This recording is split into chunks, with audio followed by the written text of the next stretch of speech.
Thank you. Thank you, Felice, for the generous introduction. Thank you, everyone, for being here.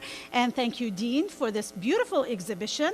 I would love to thank the Mfaraj family for, lending all these beautiful works in, for everyone else to see. And thank you, Christina, for recommending me to come and give this talk here. I am always happy to come to Houston. It's next door, but seems to be the furthest, away for me to do.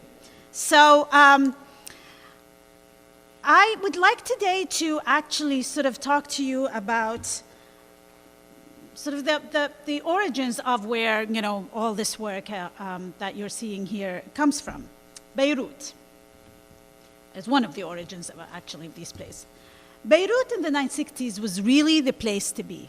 I mean, I personally have my own personal memories of being in Beirut summers as a high school student, and where, in fact, my parents used to always take us there. I had an aunt who lived there, deposit us there, and then they go with their friends to do something else in Europe, and we were always happy about that, because A, we're alone with our parents, but also in Beirut or in the mountains, Hamdoun and Aleh, and all of my high school friends will be there. And I went to high school in Baghdad. So, it was the place for everyone to go spend their summer, as well as, an intellectual hub of things to happen. So decades of economic growth and cultural prosperity culminated in Beirut of the 1960s. There was sort of new money that was coming in from the Gulf states, for example, who were had oil money, and they were coming to spend their summers in Beirut as well, and so they would deposit their money. But there was also all the intellectuals and cultural practitioners who, for one reason or the other, because of the sort of turbulent political agenda that was happening in the Middle East, ended up in Beirut. Some permanently, some would come for visits, they would come and go, and so that made Beirut the place to be, the place of happening. So a rise of these influential individuals who then were residents in Beirut, who were also interested in the arts, meant that a whole new art infrastructure needed to be developed. So new galleries were all over the city, non-commercial art spaces thrived, and exhibition flourished. A Beirut-specific form of cultural cosmopolitanism was in the making. The city served as a platform for a heterogeneous pool of artists where they could engage with the political as well as the formal concerns of their time. It was bursting. Beirut was bursting at the seams, and with people, with ideas, when people look back at that age, the 1960s of Beirut, it's always seemed to be thought of as the golden age of the city. Of course, the Lebanese Civil War that sort of started in 1975, lasted till 1990, brought an end to it for the modern age, although happy to report that I see the comeback of Beirut in the last decade, and and again, you see, everyone wants to be in Beirut doing things. So this development in the city in the making of the golden age of the city of Beirut really started in the mid-1950s.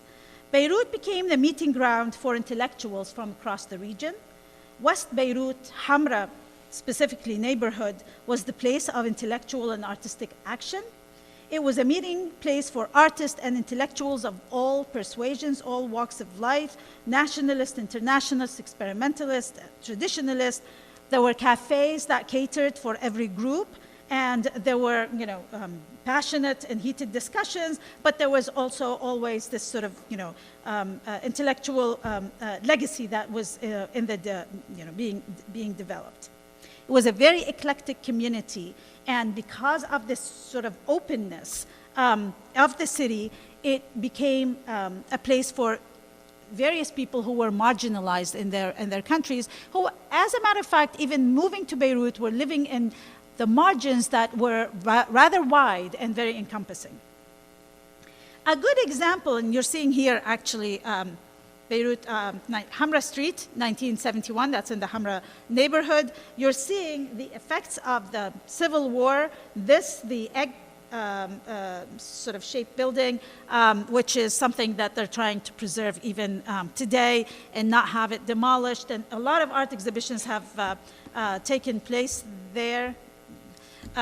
This one here, and you actually see so there in the back of it, the center of the city and the mosque that is sort of an Ottoman mosque. So this is a city of contradictions. This is that city center there that you see on the left.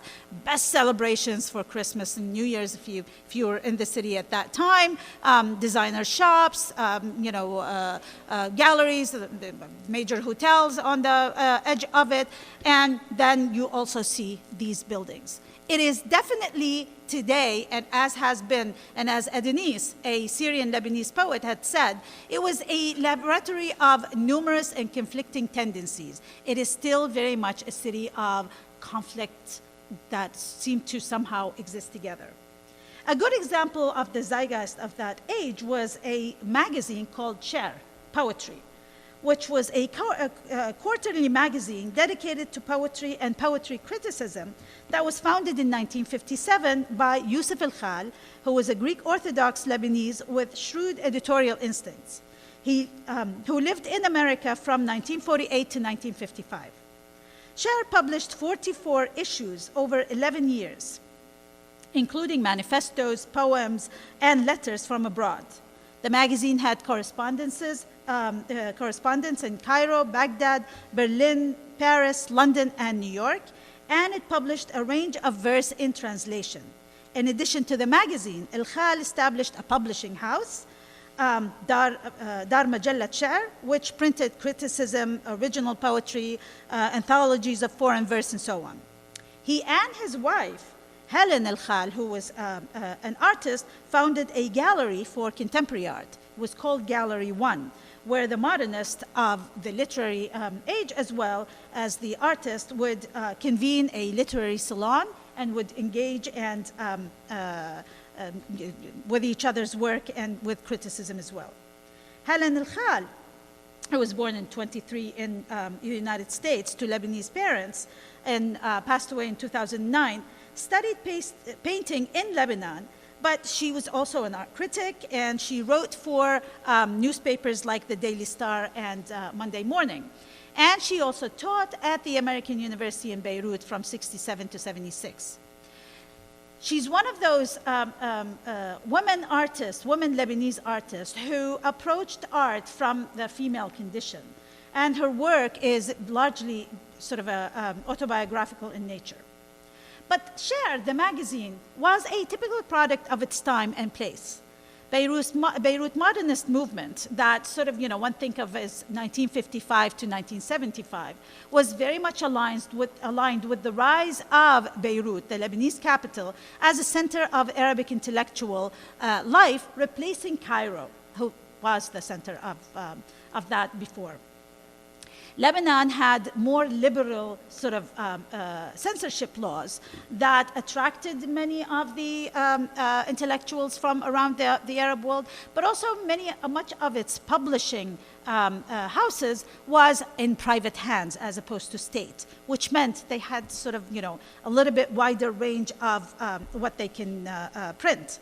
This was also the time that many immigrants flooded Beirut. There were the Palestinians that were fleeing north in the wake of the 1948 Nakba, the crisis.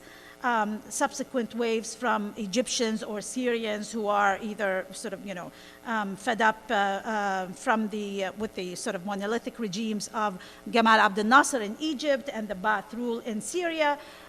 Iraqi intellectuals and artists were also among, and Gulfites were among the frequent visitors and participants in intellectual events that were taking place in Beirut at the time.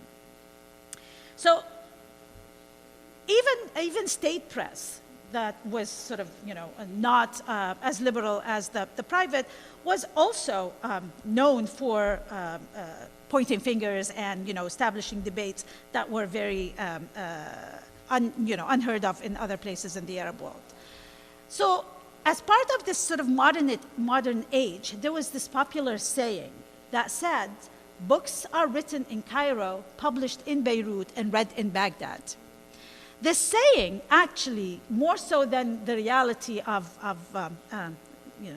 the effect of it, but what is interesting and most significant about it is that there is this inherent connectivity, this exchange of ideas, this cycle of knowledge that was been produced by these various cities and then disseminated in the various cities. So this saying also becomes sort of my excuse to take you on a somewhat quick and limited tour of modern art in those mentioned cities. I'm only going to look at Cairo, Baghdad, Beirut. I will have to sort of stop on, quickly on Palestine because of its important role in the forming of modern Beirut as well. To think about 20th century development of modern art in the Arab world, one has to always think about its connection to politics and how engaged it was in the forces of its time, the local as well as the global. I will just quickly give what I'm known to always do, my spiel about modernism in general, which is still, even till today, perceived as to think about modernism in the non-Western post-colonial world is still sort of an unresolved issue. Largely, it is perceived as an imposed Eurocentric mode of being by the imperialist colonial powers, because also the modern age is the age of imperialism and colonialism. It operates to exclude and to render the non-West as belated and derivative, as it equally imprisons it in a ceaseless cycle of rejection.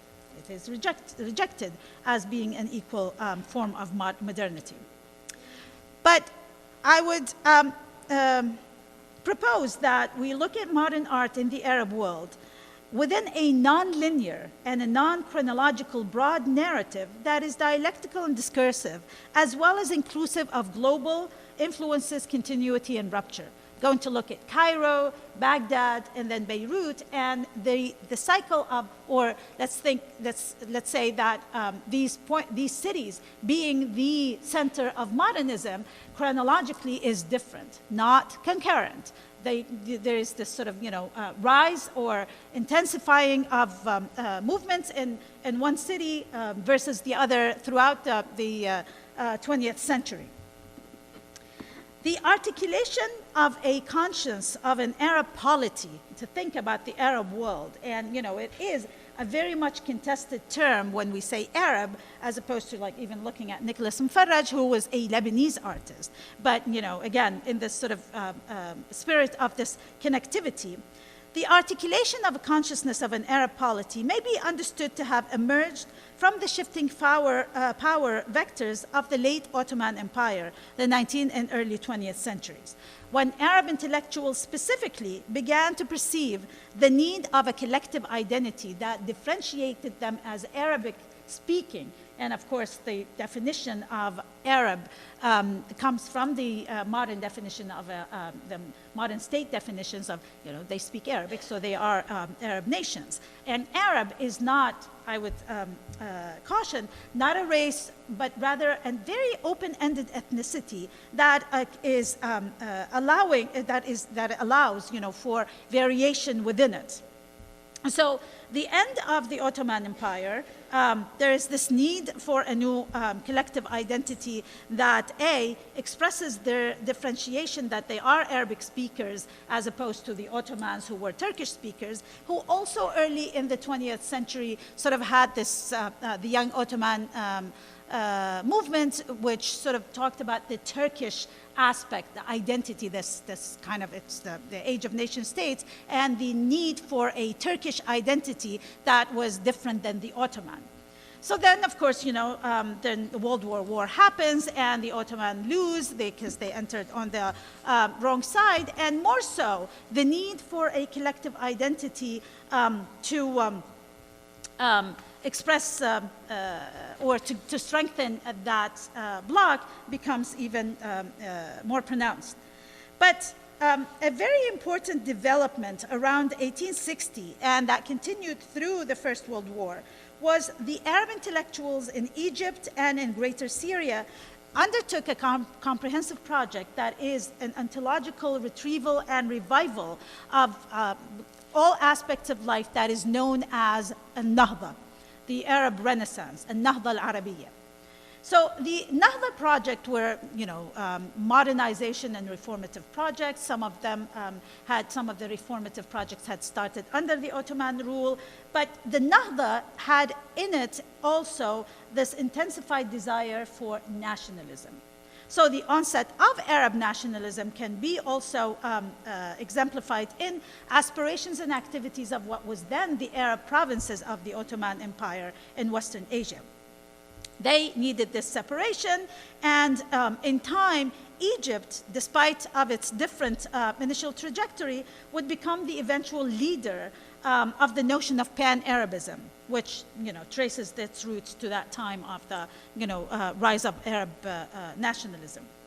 So, as I said, it is a much contested term of what is an Arab, but the way we would think about it is to think about this negotiation of this Arab imaginary, because it is an imaginary connection, was a necessity during the collapse of the Ottoman Empire of the 19th century and 20th century, as I was saying, and the looming colonial powers. So it was a political, ideological agenda, but prior to even this political negotiation of Arab nationalism, there were the cultural and the people's connectivity because of that, the Ottoman Empire's historical, connection, cultural connection, but again, because of the Arabic language.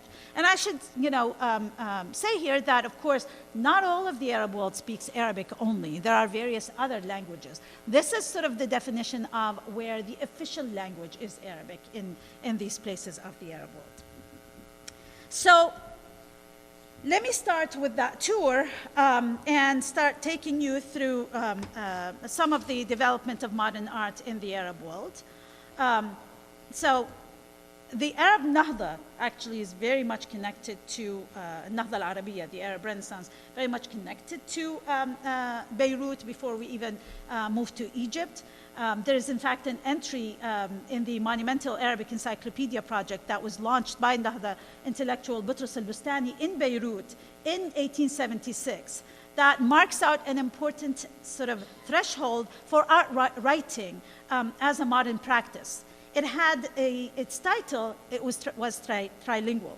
It was painting, peinture, and taswir. So it was English, French, and Arabic. But that situated in an age of a lot of the Western influences, it situated Arabic as a suitable language for writing about art and modernity. In Egypt, under the Khedive monarchy, there were various modernization steps as well, but in Egypt it was seen more as a national Egyptian. There was this need to go before the Islamic age, or the Arabic influences, to the Pharaonic, which is in a way something that happened within the whole region and perhaps was initiated through the arts in Egypt because of the importance of Cairo and how things developed. But in a sense, when Egypt becomes the leader of Pan-Arabism in the 1950s, to look back at the earlier part of the 20th century, it really just thought about Egypt first, without any connection to necessarily its neighbors.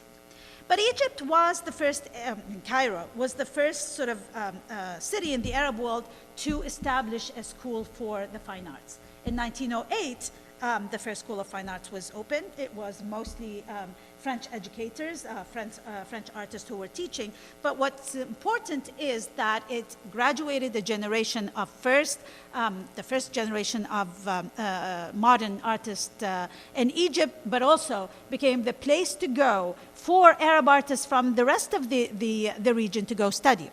So these ideas that they sort of developed there became important and were disseminated to the rest of the Arab world because of that. You're looking at the work of Mahmoud Mukhtar, who's thought of as the father of Egyptian modernism, particularly sculpture. And Mahmoud Mukhtar was one of the first graduating class of in Egypt, and he comes from a very peasant background. He apparently, the story goes that he used to make sculpture out of mud by the Nile River. He comes to this school. He's then sent to Paris actually on a scholarship. And in fact, this specific exhibition known as Nahdat Misr, or the Egypt Awakening or Egypt Rising, was his. He made this sort of a small sculpture for an exhibition in Paris in 1920. He was so affected by the 1919 revolution in Egypt that he created this, a small model of it in the exhibition that was then seen by a number of visiting Egyptian students that included an important Egyptian politician, Wissa Wasif, who then goes back to Egypt, and for 8 years they campaign to build this as a major monument in Cairo, where it now stands in front of the Cairo University. It had moved places. What is important about this is that it initiates this notion of neo-Pharaonic style. I mean, clearly one can see the references of the neo-Pharaonic, the monumentality of the figures. It's a sphinx and it's a peasant woman.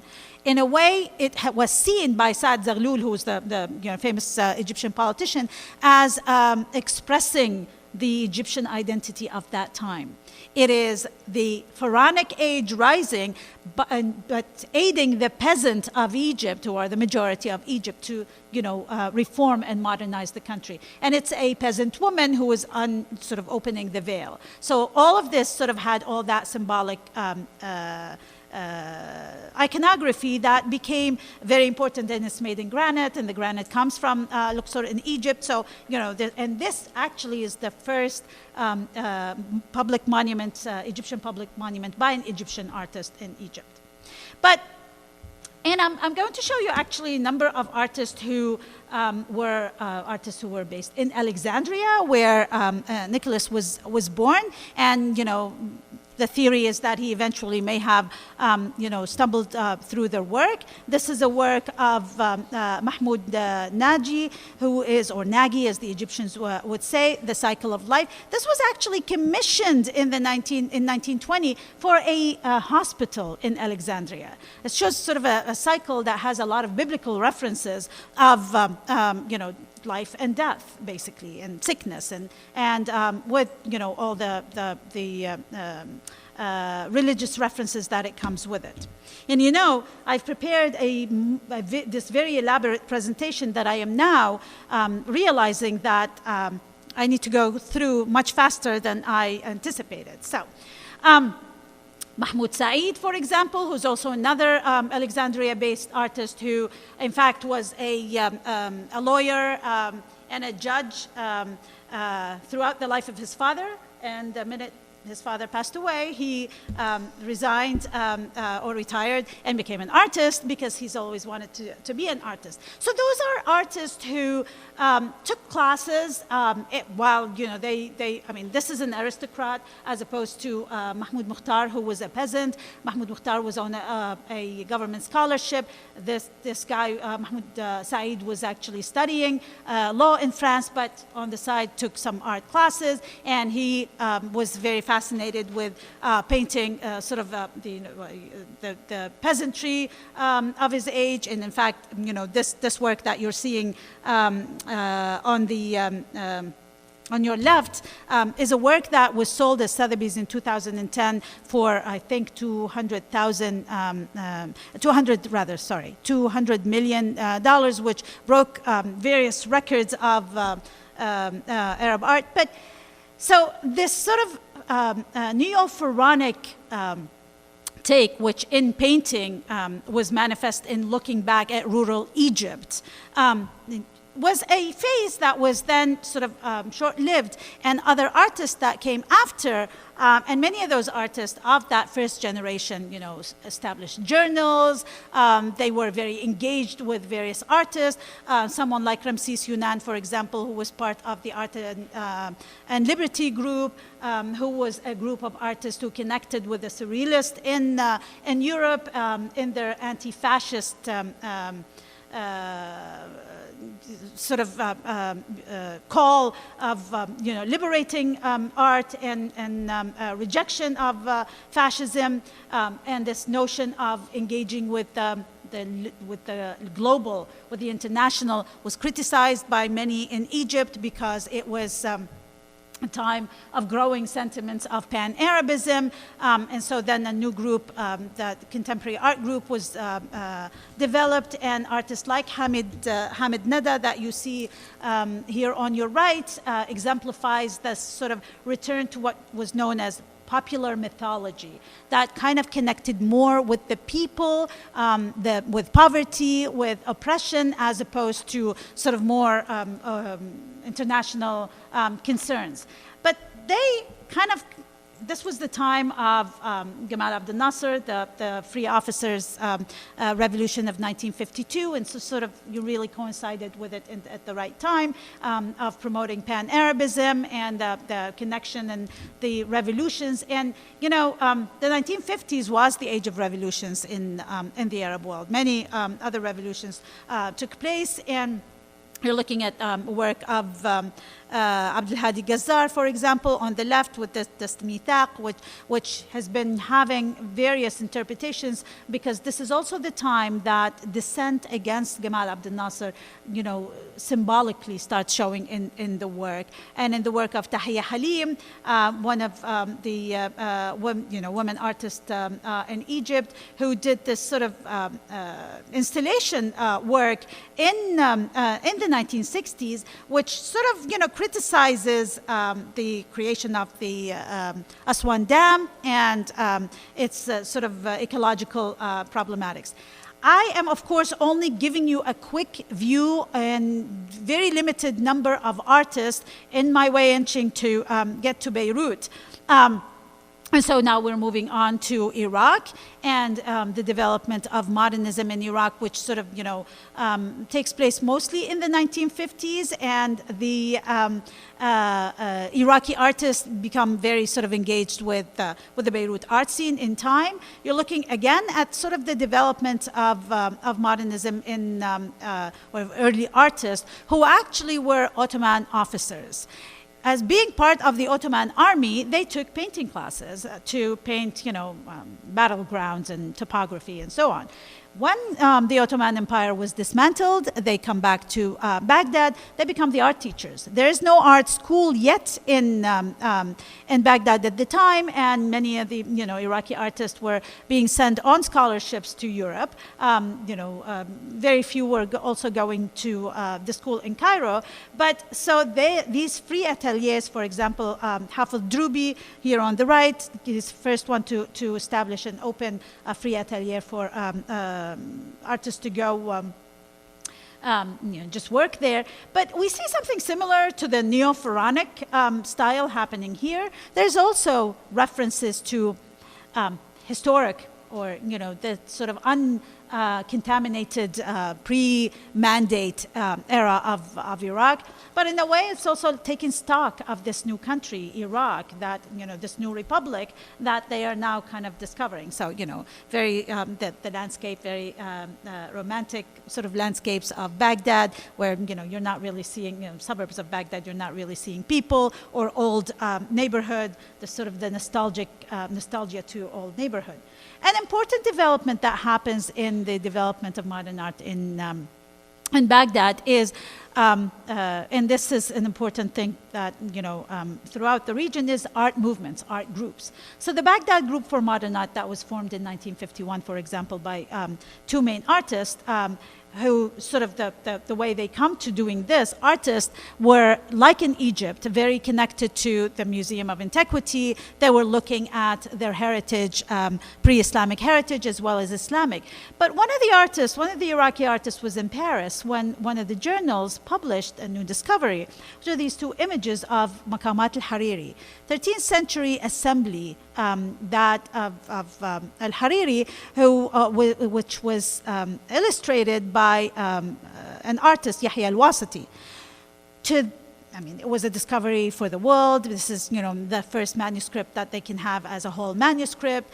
Two images of that in the magazine that were brought to Baghdad. And in this sort of search for identity that, as we saw happening in Egypt and was happening in Iraq as well, this played an important role. It's not just the Sumerian and Assyrian heritage that they had, but there was a so-called school of painting, school of Baghdad of painting, that they can see that they, in fact, it situates them immediately in the modern age because of the two-dimensionality of it, the use of color, and the flatness of shapes. So this becomes a nucleus of development of the manifesto of the Baghdad Group for Modern Art that wanted to forge this continuity with their Islamic age as well as Mesopotamian, and as well as connect with the rest of development that happened in Europe.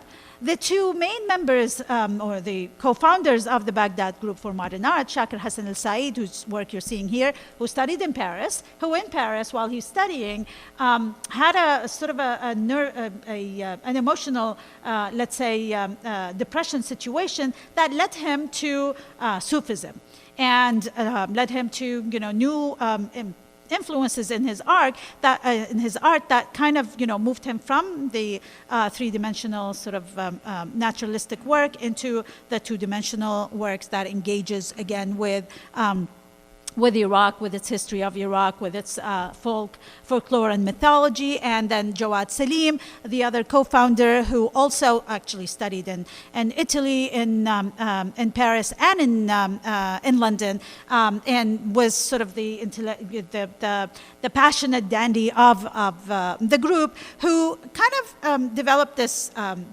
concept we dub hilaliyat, the crescent shape, where you see, this is mother and child. It's again a crescent, and the faces are crescents, almond shapes that are Sumerian, but at the same time they are repetitive sort of pattern that is akin to an Islamic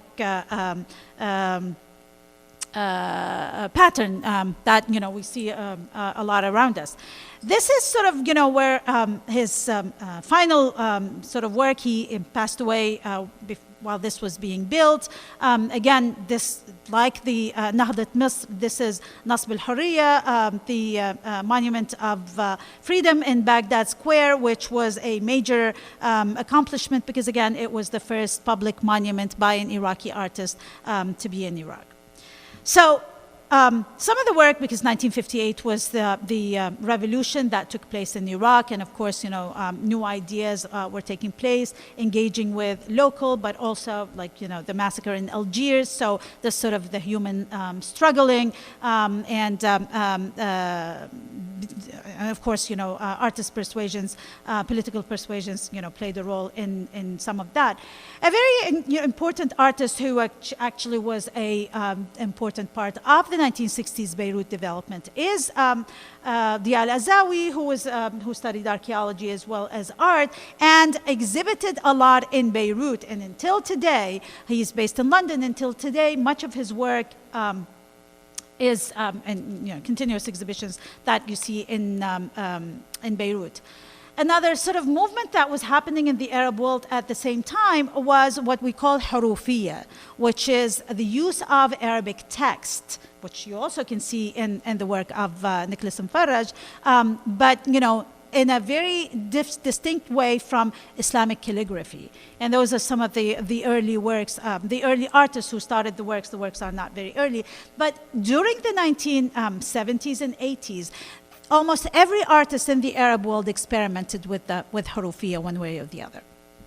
So, quickly passing through some of the Palestinian work, because many of the Palestinian artists also ended up being in Beirut, and because Palestine became a very important unifying moment in Arab art, seeing the work of Ismail Shamout, the work of Sliman Mansour. Ismail Shamout, who was also actually part of the PLO at the time, so had an official position, but in the 70s also there was an association of Arab artists that was developed, and Ismail Shamout becomes the secretary of it, you know, that is the nucleus of that association took place in various meetings that happened in Beirut, actually earlier before it became official. And Sliman Mansour's Jamal al-Mahamil, Camel of Hardship, is one of the most famous, but this sort of shows the shift between Palestine the victim to Palestine endurance to Palestine resistance in the wake of the Intifada in the 1980s and the boycott of all material that was imported by Israel. Now we quickly going to go to Beirut, and I'm showing you image of Beirut in 1888. You know, Beirut was repopulated also because of a civil war that happened in Mount Lebanon in the 1980s. That meant a lot of people came down to live in the city of Beirut, and a new middle class and new affluent class was developed. But that Nahda project, the Arab Renaissance that I was talking about, also created those affluent people in Beirut who would be buying art. One of the sort of pioneer of Lebanese artists, Daoud Qorm, and I was talking earlier to Dean and Nabil, and saying that what is interesting is that the in a way, modern art started in Beirut before anywhere else in the Arab world because of the church.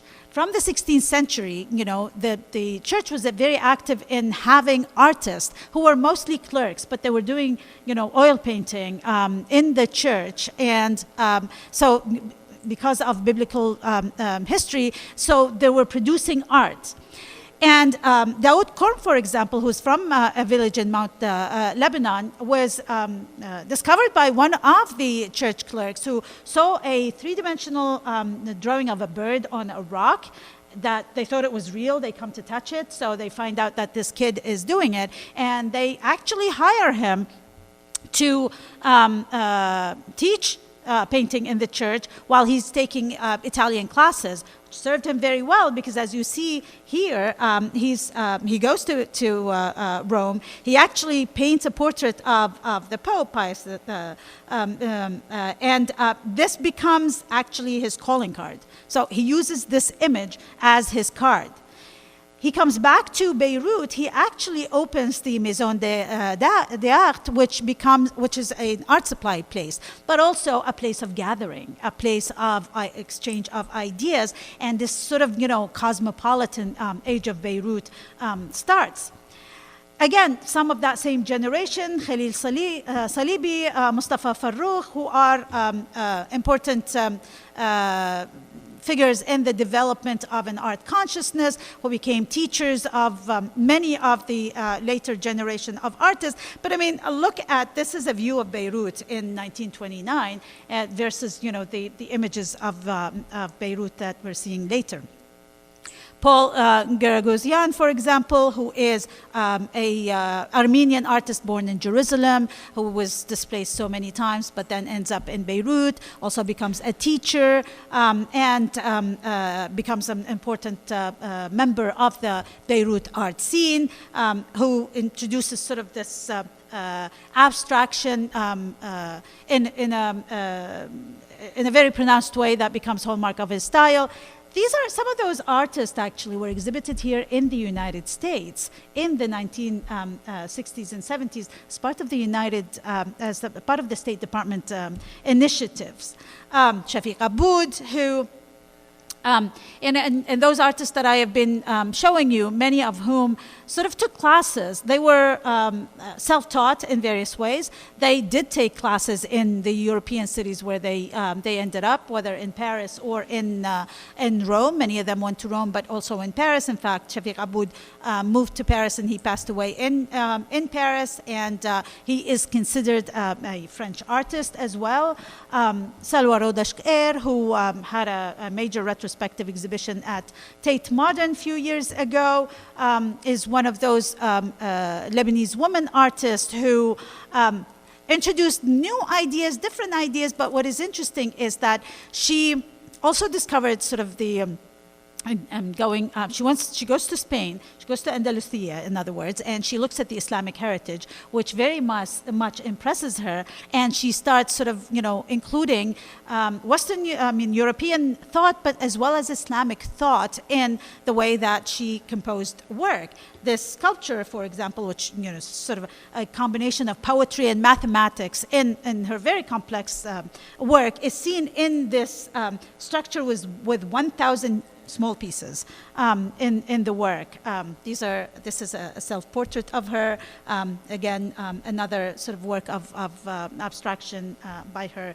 And abstraction in Beirut has a very sort of, different history as well. And, that has been, in fact, contested lately to what extent did U.S. intervention direct the development of the abstraction in Beirut.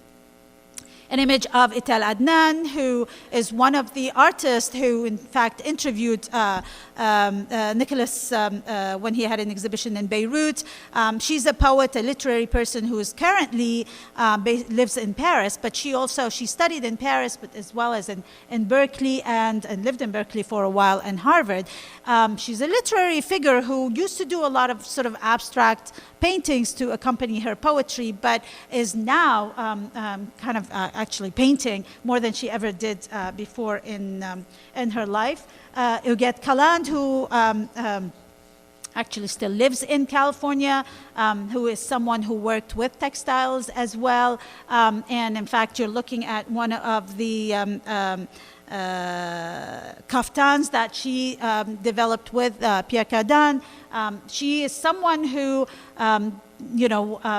did incredible sort of erotic exhibitions in Beirut in 1960s. So Gallery 1 and Contact Gallery, that was established by a Lebanese businessman and an Iraqi graphic designer in 1960s, was a gallery that not only focused, there was Lebanese art, but there was also, it was the age of Pan-Arabism, so there was a lot of Arab artists who were exhibiting there, but also artists who were not accepted or were censored elsewhere in the world, including in the U.S., as well as things that would be considered cultural taboos at the time, or even more so today, probably. And then Laura Graeb, who also was one of those women artists who engaged with variations of tapestry and drawing in her work. This sort of, puts Nicholas in sort of in a very kind of good context of how this the media was developing. I want to end up with, as a Lebanese artist, with Arif Reyes, who did this work in homage to Martin Luther King in 1968, and that was exhibited in Beirut. And he is an important Lebanese artist who actually, during the Civil War, moved to live in Jeddah. He became an art consultant, and there are major sculptures by him in the city of Jeddah in Saudi Arabia up till today. And moving back to sort of, the engagement of Arab artists in general with Beirut. So this is the work by the Iraqi artists Azawi, Sabra, and Shatila, which was the Palestinian refugee camp. And, this is sort of immortalizing that massacre that took place in 1982 in Sabra and Shatila, and this is a work that actually was on exhibit at the Tate Modern as well, was purchased by the Tate Modern. These are drawings, by the way, so this is sort of hand-drawn, and he did them while he was sitting did them on the floor. I want to do a shout out to this site. If you go to the Saradar collection, they have this platform called Perspective One. This shows you from 1955 to 1975, the galleries and the amount of exhibitions. There were 214 exhibitions. The number of artists is only the artists that so far are in their collection who were exhibiting in that time, not the artists who were exhibiting in Beirut, but 37 art spaces that were all over the city that were important places of generating intellectual thought, of art engagement, as well as promoting different styles. And my last slide is actually a contemporary work by Joanna Haji Thomas and Khalil Jrej, which is sort of almost like a postcard, Wonder Beirut. First part, the sort of gives the story of the Beirut before, the Beirut after, because in the 1990s, there has been sort of, since the 1990s, a rise of what we call the post-Civil War artists of Beirut, who many of whom actually studied here in the United States, and so they're very active in the scene here as well. And this sort of the legacy of the unresolved legacy of the Civil War still dominates many of their work. And Laura Grabe, that I showed you earlier, is someone who also still engages with the massacres of in the the trauma of the Civil War. Thank you very much for your attention.